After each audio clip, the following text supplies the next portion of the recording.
Hello, Cedar Run Church family, and anyone else tuning in for this midweek motivation. I'm Nick Despins, and I'm excited to hit on the topic of identity today, specifically the identity available to all people who have put their trust in Jesus Christ. And so I've heard a lot of different ideas and opinions on the topic, but I thought what would probably be most valuable to you is to hear what God has to say about it. And so I've put together some scriptures specifically from the New Testament. And so here they are.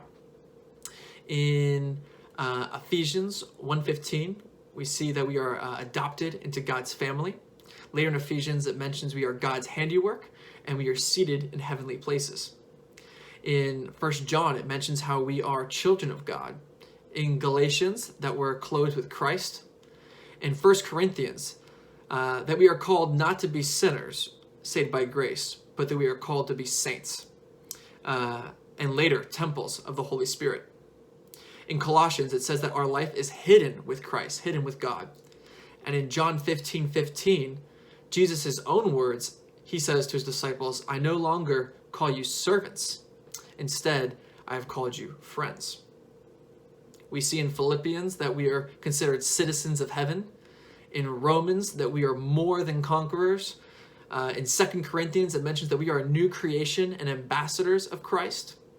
In Matthew, salt of the earth and light of the world. And then in 1 Peter 2:9, one of my favorites maybe, it says that we are a chosen people, a royal priesthood, a holy nation, and a people for his own possession. And so this might sound a lot different than the typical maybe I'm a sinner saved by grace. But again, this is just what appears in the scriptures.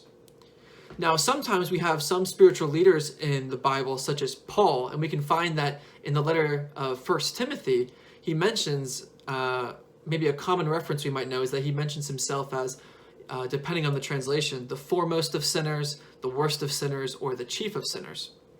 But actually, within the context, what Paul's talking about is not that he's taking on that identity in the present after being saved and after he put his trust in Jesus Christ, but that actually he's referring to his prior identity as a chief of sinners. And actually, the word could maybe better be translated as he was a prototype. And so as a prototype, as the chief of sinners, the foremost of sinners, and how God bestowed this greater identity and life upon him, he's basically saying, how much more will God give all of you? If I was the worst of the worst and he gave me this, how much more he will give to us. Of course, Paul isn't assuming the present identity of being the worst of sinners. If he really believed he was the worst of sinners, then it would be a strange thing that also in his other letters, he asks people to imitate him and to imitate his faith. It would be kind of strange to ask someone to imitate you if you thought you were the worst of the worst. So hopefully my encouragement in this quarantine season is, despite what circumstances may be going on, what your current experience is, maybe because you're less productive, have less things to put your hands to, maybe because you might not be doing more, you might not feel like you're have less value or that you're not doing enough. For us Christians, maybe you feel like you're not reading enough or praying enough or serving enough. At the end of the day, none of those things determine your value and your identity. It's simply a gift of grace from God. As we are sons and daughters of the Most High King, it means we are royalty.